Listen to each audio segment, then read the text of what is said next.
First question നോക്കാൻ പോകുന്നത് cross section of masonry ഡാമാണ്. അപ്പോൾ അതിൻ്റെ ക്വസ്റ്റ്യൻ ശ്രദ്ധിക്കുക. ഈ ക്വസ്റ്റ്യൻ നോക്കിയിട്ട് എങ്ങനെയാണ് നമ്മൾ ഈ ഒരു ഫിഗർ വരക്കുന്നതാണ് നോക്കാൻ പോകുന്നത്. അപ്പോൾ ഫസ്റ്റ് ക്വസ്റ്റ്യൻ നമുക്ക് തന്നിട്ടുള്ള ഫസ്റ്റ് ഡീറ്റെയിൽസ് തന്നിരിക്കുന്നത്. ആദ്യം നമുക്ക് ഏകദേശം ഈ ഒരു ഷേപ്പാണ് ഇതിന് വരുന്നത്. ഒരു മാസൻട്രി ഡാമിൻ്റെ ഷേപ്പ് നിങ്ങൾക്ക് അറിയാമല്ലോ. അപ്പോൾ ആ ഒരു ഷേപ്പിലാണ് വരുന്നതെന്ന് അറിയാം. അപ്പോൾ എന്ത് ചെയ്യുക, ആ ഷേപ്പാണുള്ളത്. അപ്പോൾ ആ ഷേപ്പിൽ തന്നെ ഫസ്റ്റ് നമുക്ക് ഗ്രൗണ്ട് ലെവൽ, അതായത് മണ്ണിന് മണ്ണാണ് ഇവിടെ കൊടുത്തിട്ടുള്ള ഗ്രൗണ്ട് ലെവൽ. അതിന് താഴെയുള്ള പോർഷൻ ഉണ്ട്, ഫൗണ്ടേഷൻ വരുന്ന പോർഷൻ ഉണ്ട്, അതിന് മുകളിലുള്ള പോർഷൻ ഉണ്ട്. അത്രയും ഓർത്ത് വെക്കാം. ക്വസ്റ്റ്യൻ തന്നിട്ട് എത്രയാണ്, അപ് സ്ട്രീം സൈഡും അതുപോലെ ഡൗൺ സ്ട്രീം സൈഡും എന്ന് പറയുന്നുണ്ട് അല്ലേ. അപ് സ്ട്രീം സൈഡ് എന്ന് പറഞ്ഞാൽ ഈ പോർഷനാണ് അപ് സ്ട്രീം സൈഡ്. ഈ സൈഡ് എന്ന് പറഞ്ഞാൽ ഡൗൺ സ്ട്രീം പോർഷൻ. അപ്പോൾ അപ് സ്ട്രീം പോർഷനിലും ഡൗൺ സ്ട്രീം പോർഷനിലുള്ള സ്ലോപ്പ് തന്നിട്ടുണ്ട്. അപ് സ്ട്രീം സൈഡിൽ തന്നിട്ട് 1:1:8. 1:1:8 എന്ന് പറയുമ്പോൾ ഫസ്റ്റ് പറഞ്ഞത് ഏകാരം ഹൊറിസോണ്ടലേക്കാരം, സെക്കൻഡ് പറഞ്ഞത് വെർട്ടിക്കലേക്കാരം. അപ്പോൾ 1:1.8 എന്ന് പറയുമ്പോൾ അവിടെ എത്രയേക്കാരം 1 ഹൊറിസോണ്ടലും അതുപോലെ 1.8 വെർട്ടിക്കലായിരിക്കും. അപ്പോൾ നമുക്ക് ഈ ക്വസ്റ്റ്യൻ മനസ്സിലാവും 1ഉം 1.8ഉം. അപ്പോൾ അത് മുകളിലത്താണ്, അതിന് താഴെ വരുന്നത് 1ഉം 9ഉം ആണ് വരുന്നത്. അപ്പോൾ മനസ്സിലായി ഫിഗറിന്. പിന്നെ നെക്സ്റ്റ് ക്വസ്റ്റ്യൻ വന്നിട്ട് എന്താണ്, ഡൗൺ സ്ട്രീം സൈഡ്. അതായത് ഡൗൺ സ്ട്രീം സൈഡിലുള്ള സ്ലോപ്പുകൾ വന്നിട്ടൊക്കെയാണ് 1:1.4ഉം 1:1ഉം. അപ്പോൾ ആദ്യം പറയുന്ന മുകളിലത്തെ 1:1.4. അപ്പോൾ 1 എന്ന് പറഞ്ഞാൽ ഫസ്റ്റ് തന്നെ ഹൊറിസോണ്ടലേക്കാരം, 1.4 എന്ന് പറഞ്ഞാൽ വെർട്ടിക്കൽ. അപ്പോൾ 1 1.4 ഇവിടെ മാർക്ക് ചെയ്തു. താഴെ വരുന്നത് 1:1. അപ്പോൾ 1 ഹൊറിസോണ്ടൽ 1 വെർട്ടിക്കലും വന്നു. പിന്നെ നമുക്ക് ക്വസ്റ്റ്യൻ തന്നിരിക്കുന്നത് ഓരോ ലെവലുകളും. ഗ്രൗണ്ട് ലെവൽ ഇവിടെ സ്റ്റാർട്ട് ചെയ്യുന്നുണ്ട്. ഗ്രൗണ്ട് ലെവൽ തന്നെ 0 എന്നുണ്ട്. അപ്പോൾ 0 മീറ്ററിലാണ്. പിന്നെ ഡീപ്പസ്റ്റ് ടാങ്ക് ലെവൽ, അതായത് DTL എന്ന് പറയും. അതായത് ഏറ്റവും മുകളിൽ വരുന്നത്, അതായത് വെള്ളത്തിൻ്റെ ഏറ്റവും മുകൾ പോർഷൻ വരുന്നത്. റോഡ് വേ സ്റ്റാർട്ട് ചെയ്തതിന് കുറച്ച് മുമ്പ്. റോഡ് വേ എന്ന് പറഞ്ഞാൽ ഈ പോർഷൻ. റോഡ് വേ എന്ന് പറഞ്ഞാൽ എന്താണ്, നമ്മൾ ഡാമിന് മുകളിൽ കൂടെ നമ്മൾ നടന്നു പോകുന്ന സ്ഥലം, അതാണ് റോഡ് വേ എന്ന് ഉദ്ദേശിക്കുന്നത്. അപ്പോൾ അതല്ലാതെ അതിൻ്റെ തൊട്ട് മുമ്പുള്ള സ്ഥലമാണ് DTL എന്ന് പറഞ്ഞാൽ, അതായത് ഡീപ്പസ്റ്റ് ടാങ്ക് ലെവൽ. അതിവിടെ 16 മീറ്റർ തന്നിട്ടുണ്ട്. അപ്പോൾ ഏറ്റവും ടോപ്പസ്റ്റ് ഹയസ്റ്റ് ലെവൽ എന്ന് പറഞ്ഞാൽ നമുക്ക് അറിയാൻ പറ്റും 16 തന്നിട്ടുണ്ട്. പിന്നെ ഫുൾ ടാങ്ക് ലെവൽ, അതാണ് FTL എന്ന് പറഞ്ഞാൽ. FTL കൊടുത്തിട്ടുണ്ട് ഫുൾ ടാങ്ക് ലെവൽ, അത് 14.50 ആണ്. പിന്നെ ക്രസ്റ്റ് ലെവൽ എന്ന് പറഞ്ഞാൽ ഈ ഒരു പോർഷൻ, അതായത് റെഗുലേറ്ററി സോൺ മുതൽ മുകൾക്കുള്ള പോർഷൻ. ആ പോർഷൻ എത്രയും തന്നിട്ടുണ്ട്, 450 ആണ് ക്വസ്റ്റ്യനിൽ തന്നിട്ടുണ്ട്. പിന്നെ ക്വസ്റ്റ്യൻ അത് തന്നിട്ടുണ്ട് ബെഡ് റോക്ക് ലെവൽ എന്ന് പറഞ്ഞാൽ മണ്ണിന് താഴെ. ബെഡ് റോക്ക് എന്നൊക്കെ പറയുമ്പോൾ മണ്ണിന് താഴെ വരുന്ന പോർഷനാണ്. അപ്പം മണ്ണിന് താഴെ ഗ്രൗണ്ട് ലെവലിന് താഴെ എത്ര തന്നിട്ടുണ്ട്, 500 തന്നിട്ടുണ്ട്. ക്വസ്റ്റ്യനിൽ 500 തന്നിട്ടുണ്ട്. ഇത്രയും കാര്യങ്ങളാണ് തന്നിട്ടുള്ളത്. പിന്നെ തന്നിട്ടുള്ളത് ഡ്രെയിനേജ് ആണ്. ഡ്രെയിനേജിൻ്റെ കേസിലാവും നെക്സ്റ്റ് പറഞ്ഞത് ഡ്രെയിനേജ് എന്ന് പറഞ്ഞാൽ ഇതിൻ്റെ നമ്മൾ ക്ലീനിങ്ങിനൊക്കെ വേണ്ടി യൂസ് ചെയ്യുന്ന ചെറിയൊരു പോർഷൻ ഇവിടെ ഡ്രെയിനേജ് വേ തന്നിട്ടുണ്ടാവും. അപ്പോൾ അത് നമ്മളിവിടെ വലുതാക്കി വരച്ചിട്ടുണ്ട്. അപ്പോൾ ക്വസ്റ്റ്യനിൽ പറഞ്ഞിട്ട് ഡ്രെയിനേജ് എത്രയാണ്, 225 × 150 എന്ന് പറഞ്ഞിട്ട്. 225 എന്ന് പറയുമ്പോൾ അതിൻ്റെ ഡെപ്താണ് വരുന്നത്. അപ്പോൾ അതുപോലെ 150 പറഞ്ഞാൽ അതിൻ്റെ വീതിയാണ് വരുന്നത്, അത് വരുന്നുണ്ട്. പിന്നെ അതിൽ കോൺക്രീറ്റും മെസൻട്രിക്ക് വന്ന് അടയാളപ്പെടുത്തുന്നുണ്ട്. പിന്നെ 30 ഡ്രൈനും വരുന്നുണ്ട് ഇവിടെ. അപ്പോൾ അത് സൈഡിലൊന്ന് അടയാളപ്പെടുത്തി മാർക്ക് ചെയ്യാം. പിന്നെ ഇത്രയും കാര്യങ്ങളാണ് നമുക്ക് ക്വസ്റ്റ്യൻ തന്നിട്ടുള്ളത്. പിന്നെ ലൊക്കേഷനും സ്പേസിങ് സീപ്പേജ് കണ്ടോണ്ടൊക്കെ തന്നിട്ടുണ്ട്. പക്ഷേ അത് നമുക്കിവിടെ ഫിഗറിൽ അടയാളപ്പെടുത്താനില്ല. പിന്നെ മെറ്റീരിയൽസ് തന്നിട്ടുണ്ട്. CMലാണ് സ്റ്റോൺ മെസൻറ്റ്, ഏറ്റവും താഴെ സ്റ്റോൺ മെസൻറ്റ്, അതായത് ഈ ഉള്ളി കൊടുത്ത മെറ്റീരിയൽസ്. ഇതിന് മൊത്തമുള്ള മെറ്റീരിയൽസൊക്കെ തന്നെ സ്റ്റോൺ മെസൻറ്ററിയാണ്. 1:4 സിമെൻറ്റ് മോട്ടാറിൽ 1:4 ചെയ്തിട്ടുള്ളതെന്നാണ് പറയുന്നത്. അപ്പോൾ അത്രയാണ് നമുക്ക് ക്വസ്റ്റ്യൻ തന്നിട്ടുള്ളത്. ഇനി നമ്മൾ ഫിഗർ സ്റ്റാർട്ട് ചെയ്ത് തുടങ്ങുക, വരച്ച് സ്റ്റാർട്ട് ചെയ്ത് തുടങ്ങുന്ന കാര്യങ്ങളാണ് പറയുന്നത്.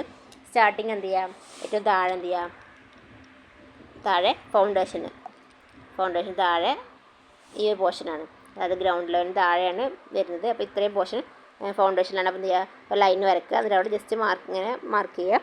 എന്നിട്ട് അവിടെ നിന്ന് ഇങ്ങോട്ട് ഫസ്റ്റ് വരുന്നത്. അപ്പോൾ നമുക്ക് ക്വസ്റ്റ്യനിൽ ഈ ഇതിൻ്റെ ഹൈറ്റും കാര്യങ്ങളും തന്നിട്ടില്ല. ആകെ തന്നിട്ടുണ്ടെങ്കിൽ ഈ ഒരു ഹൈറ്റ് മാത്രമേ തന്നിട്ടുള്ളൂ. ബാക്കി ലെവൽ എന്ത് ചെയ്യുക, ഹൈറ്റ് നമുക്ക് അസ്യൂം ചെയ്യുക. അപ്പോൾ നിങ്ങൾ എക്സാമിന് ഈ ഒരു ഹൈറ്റ് തന്നെ 500, 650 എന്നിട്ട് ഈ ഒരു റേഞ്ച് തന്നെ നിങ്ങൾ എക്സാമിന് പഠിച്ചു വരിക. എക്സാമിന് നിങ്ങൾക്ക് ഈ 450ഉം ഈ 500 മാത്രമാണ് ക്വസ്റ്റ്യൻ തന്നിട്ടുണ്ട്. ഇതിനിടയിലുള്ള ഈ ഹൈറ്റ് എന്ത് ചെയ്യുക, നിങ്ങൾ കാണാതെ ആ വാല്യൂസ് പഠിച്ചു പോകട്ടെ, സെയിം എടുത്ത് വരയ്ക്കുക. അപ്പോൾ സ്റ്റാർട്ട് ചെയ്യുന്ന സമയത്ത് വരക്കാൻ സ്റ്റാർട്ടിങ്ങിൽ എന്ത് ചെയ്യുക, ഈ ഒരു ലൈൻ വരയ്ക്കുക. ഈ ഒരു ലൈൻ വരച്ചു സ്റ്റാർട്ടിങ്ങിൽ. എന്നിട്ട് ഇവിടെ എന്ത് ചെയ്യുക, 500, അതായത് 5 മീറ്റർ, എങ്ങനെയാണ് സ്കെയിൽ എടുക്കുന്നത്, സ്കെയിൽ എടുക്കാറ് 500 മീറ്ററിൽ ഈ ഒരു ലൈൻ വരയ്ക്കുക. പിന്നെ നമ്മൾ എന്ത് ചെയ്യാം, ഏതെങ്കിലും ഒരു സൈഡിൽ നിന്ന് മാത്രം സ്റ്റാർട്ട് ചെയ്ത് പോകാൻ പറ്റുള്ളൂ. ഈ ഒരു സൈഡിൽ നിന്ന് സ്റ്റാർട്ട് ചെയ്യുക. ഈ ഒരു സൈഡിൽ നിന്ന് സ്റ്റാർട്ട് ചെയ്യുന്ന സമയത്ത് എന്ത് ചെയ്യും, അപ്പോൾ ഇവിടുന്ന് നമുക്ക് ഫസ്റ്റ് വരുന്ന സ്ലോപ്പ് എന്ന് പറഞ്ഞാൽ ഇവിടെ നിന്നാണ് വരുന്നത്. ഇതാണ് ഫസ്റ്റ് വരുന്ന സ്ലോപ്പ് വരുന്നത്. ഈ ഒരു പോർഷൻ നമ്മൾ ആദ്യം വരക്കാൻ പോകുന്നത്. അപ്പോൾ ഈ ഒരു റെക്റ്റാങ്കിൾ നമ്മൾ ആദ്യം വരക്കാൻ പോകുന്നത്. അപ്പോൾ എന്ത് ചെയ്യുക, ഇവിടെ നിന്നുകൊണ്ട് എത്രയാണെന്നുള്ള ഡിസ്റ്റൻസ്, ഈ ഒരു ഡിസ്റ്റൻസ് നമ്മൾ എക്സ് ആക്കി എടുത്തു. ഈ ഡിസ്റ്റൻസാണ് നമുക്ക് കണ്ടുപിടിക്കേണ്ടത്. ഈ ഒരു ഡിസ്റ്റൻസ് നമുക്ക് ക്വസ്റ്റ്യൻ അറിയാം. ഇവിടെ 500 നമ്മൾ 500 എടുത്തു. ക്വസ്റ്റ്യൻ അതിന് ശേഷം നമ്മൾ 500 എടുത്തു. ഇവിടെ 500, അപ്പോൾ മൊത്തം 1000 വരും. ഇവിടെ എക്സ് ആണ്. ഈ ഒരു ഡിസ്റ്റൻസ് നമുക്ക് 1000 എന്നറിയാം. ഈ ഡിസ്റ്റൻസാണ് നമുക്ക് കണ്ടുപിടിക്കുന്നത്. അപ്പോൾ ഇവിടുത്തെ സ്ലോപ്പ് വന്നിട്ടുണ്ട് 1:1. അതായത് ഹൊറിസോണ്ടലും 1 ആണ്, വെർട്ടിക്കലും 1 ആണ്. അപ്പോൾ ഹൊറിസോണ്ടൽ 1 ആണെങ്കിൽ വെർട്ടിക്കലും 1 ആയിരിക്കും. അപ്പോൾ ഇവിടുത്തെ വെർട്ടിക്കൽ, അതായത് ഈ ഒരു ഡിസ്റ്റൻസ് നമുക്ക് തന്നിട്ട് എത്രയാണ്, 1000 തന്നിട്ടുണ്ട്. അപ്പോൾ ഈ ഒരു ഡിസ്റ്റൻസ് എത്രയേക്കാരം 1000. അപ്പോൾ എന്ത് ചെയ്യുക, ഇതും ഇപ്പോൾ നമ്മളിത് നിങ്ങൾ 5 സെൻറ്റിമീറ്റർ എടുത്തെന്ന് വെച്ചാൽ ഇതും 5 സെൻറ്റിമീറ്റർ ആയിക്കാരം. അപ്പോൾ അതേപോലെ മൊത്തം 10 സെൻറ്റിമീറ്റർ വരും. അപ്പോൾ ഈ താഴത്തെ ഈ ഒരു ഡിസ്റ്റൻസ് എന്തിക്കാരം 10 സെൻറ്റിമീറ്റർ വരും. അപ്പോൾ ഇതും 10 സെൻറ്റിമീറ്റർ. അപ്പോൾ നമുക്ക് ഇവിടെ നിന്ന് എന്ത് ചെയ്യുക, 10 സെൻറ്റിമീറ്റർ ഇങ്ങോട്ട് വരച്ചു. പിന്നെ ഇവിടെ നിന്ന് ഇങ്ങോട്ട് മുകൾക്ക് 10 വരച്ചപ്പോൾ നമുക്ക് ഈ ഒരു റെക്റ്റാങ്കിൾ കിട്ടും. അതിനുശേഷം നെക്സ്റ്റ് പോയിൻ്റ് എന്താണ്, ഇവിടെ വരുന്ന ഈ റെക്റ്റാങ്കിളാണ്. നെക്സ്റ്റ് എന്ന് പറഞ്ഞാൽ ഈ റെക്റ്റാങ്കിൾ ഇങ്ങനെ റെക്റ്റാങ്കിൾ വരും. അപ്പോൾ ഈ റെക്റ്റാങ്കിളിൻ്റെ കേസിൽ നമുക്ക് എത്രയാണ് ഹൈറ്റ് ഇവിടെ അറിയാത്ത 650. അതായത് y 650 എന്നറിയാം. എക്സ് ആണ് കണ്ടുപിടിക്കുന്നത്. അതായത് ഈ ഒരു ഡിസ്റ്റൻസ് ആണ് കണ്ടുപിടിക്കേണ്ടത്. ഇത് നമുക്കറിയാം എത്രയാണ് തന്നിരിക്കുന്നത്, 650 തന്നിരിക്കുന്നത് അറിയാം. അപ്പോൾ ഇത് 650 തന്നിരിക്കുന്നത് അറിയാം. ഇനി ഈ ഒരു ഡിസ്റ്റൻസ് ഇത് എത്രയാണ്, ഇതാണ് നമുക്ക് കണ്ടുപിടിക്കേണ്ടത്. അപ്പോൾ അതിനെ നമ്മളിത് എക്സ് ആക്കി എടുത്തു, ഇതിനെ y ആക്കി എടുത്തു. അപ്പോൾ എക്സ് കണ്ടുപിടിക്കണം, y നമുക്കറിയാം എത്രയാണ് 650 എന്നറിയാം. അപ്പോൾ നമ്മൾ ഇക്വേഷൻ എടുക്കുക, x/y = x/y. മുന്നത്തെ കേസിൽ എന്ത് ചെയ്യുന്നു, സെയിം വാല്യൂസ് ആയത് കാരണം, അതായത് 1:1 ആയത് കാരണം നമുക്ക് ഈ ഒരു ഇക്വേഷൻ എടുക്കേണ്ട ആവശ്യം വന്നില്ല. അതിൻ്റെ കേസിൽ ഫസ്റ്റ് നമുക്ക് കണ്ടുപിടിക്കാനുള്ളത് ഈ എക്സ്. അപ്പോൾ അതിനെ എക്സ് തന്നെ എഴുതി. y, ഇവിടുത്തെ y എത്രയാണ് 650 = അവിടുത്തെ സ്ലോപ്പ് എത്ര നിൽക്കണേ 1:4. അപ്പോൾ നമ്മൾ എന്ത് ചെയ്തു, ആദ്യം നമ്മൾ എക്സ് എഴുതി. അപ്പോൾ അവിടുത്തെ എക്സ് എത്രയാണ്, അവിടുത്തെ ഹൊറിസോണ്ടൽ ഡിസ്റ്റൻസ് എത്രയാണ് 1 ആണ് തന്നിട്ടുണ്ട്. ബൈ അടുത്ത വെർട്ടിക്കൽ ഡിസ്റ്റൻസ് എത്ര തന്നിരിക്കുന്നത് 1.4 ആണ് തന്നിട്ടുണ്ട്. അപ്പോൾ ഈ ഒരു ഇക്വേഷൻ സോൾവ് ചെയ്യാം. അപ്പോൾ ഒന്നുകൂടി പറയാം, x/650 = 1/1.4 എന്ന് വരും. അത് ക്രോസ് മൾട്ടിപ്ലൈ ചെയ്യുമ്പോൾ x × 1.4 = 650 വരും. അതിൽ x = 650/1.4 ചെയ്യാം. അപ്പോൾ നമുക്ക് ഡിസ്റ്റൻസ് കിട്ടും. ഇതിൽ എത്രയാണ് ഡിസ്റ്റൻസ് കിട്ടി അതിനെ നിങ്ങൾ സ്കെയിൽ ചെയ്തിട്ടാണ് വരച്ച് കഴിഞ്ഞാൽ അതിനെ സ്കെയിൽ ചെയ്തിട്ട് വേണം ബാക്കി വരക്കാനും. അപ്പോൾ ആ ഡിസ്റ്റൻസ് കിട്ടും. ആ ഡിസ്റ്റൻസ് കിട്ടിക്കഴിഞ്ഞാൽ നമുക്ക് എന്ത് ചെയ്യുക, ആ ഒരു പോർഷനും വരക്കാൻ പറ്റും. അതായത് ഈ ഒരു പോർഷന് കംപ്ലീറ്റ് ചെയ്യാൻ പറ്റും. നമ്മൾ ആദ്യം ഈ ഒരു ബോക്സ് റെക്റ്റാങ്കിൾ വരച്ചു, പിന്നെ ഈ റെക്റ്റാങ്കിൾ വരച്ചു. പിന്നെ നമുക്ക് ഇവിടെ ഈ ഒരു ക്രസ്റ്റ് ലെവൽ 300 തന്നിട്ടുണ്ട്. അപ്പോൾ അത് 300 വരക്കുക.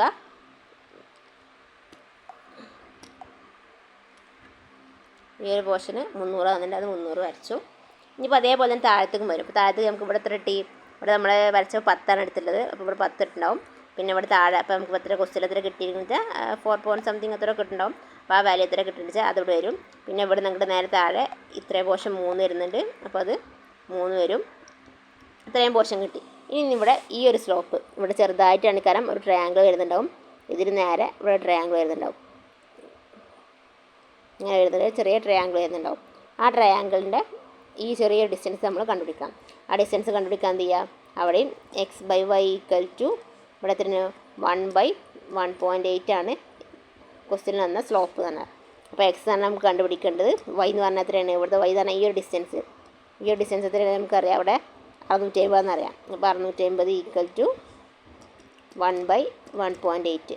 അപ്പോൾ അതിന് എക്സ് സോൾവ് ചെയ്യുമ്പോൾ നമുക്ക് ഈ ഒരു ചെറിയൊരു ഡിസ്റ്റൻസ് ഉണ്ടാവും, അത് കിട്ടും. അതിന് ശേഷം രണ്ടാമത് ഇവിടുന്ന് വരുന്ന ഈ ഒരു ബാക്കിയുള്ള പോർഷൻസിലും ഇതേമാതിരി സ്ലോപ്പ് വരും. അത് 1/1.9. അതേപോലെ തന്നെ വരും. x/y = 1/1.9 വരും. അതിൽ y എന്ന് പറഞ്ഞാൽ ഈ ഒരു ഡിസ്റ്റൻസ് ആണ് വരിക. ഈ ഡിസ്റ്റൻസ് പറഞ്ഞാൽ എത്രയാണ്, ഇവിടുത്തെ ഡിസ്റ്റൻസ് മൊത്തം 10 വരും. അപ്പോൾ ആ ഡിസ്റ്റൻസ് ഇത് y എന്ന് പറഞ്ഞാൽ 10 വരും. അപ്പോൾ അത് വെച്ച് ഈ ഡിസ്റ്റൻസ് കണ്ടുപിടിക്കാം. അപ്പോൾ അതും കിട്ടും. അപ്പോൾ മൊത്തത്തിൽ എന്ത് ചെയ്യാം, നമുക്ക് ഈ സ്ലോപ്പ് വരക്കാൻ പറ്റും. പിന്നെ ഇവിടെ നിന്ന് ഇങ്ങോട്ട് മുകൾക്കാണ് ഇനി എടുത്ത് വരേണ്ടത്. ഈ മുകൾക്ക് വരുന്ന പോർഷൻ എന്താ വെച്ചാൽ നമുക്കറിയാം ഇവിടെ നിന്ന് അങ്ങോട്ട് 450 എന്നറിയാം. അപ്പോൾ 450 എടുത്ത് മുകൾക്ക് എടുത്ത് വരച്ചു.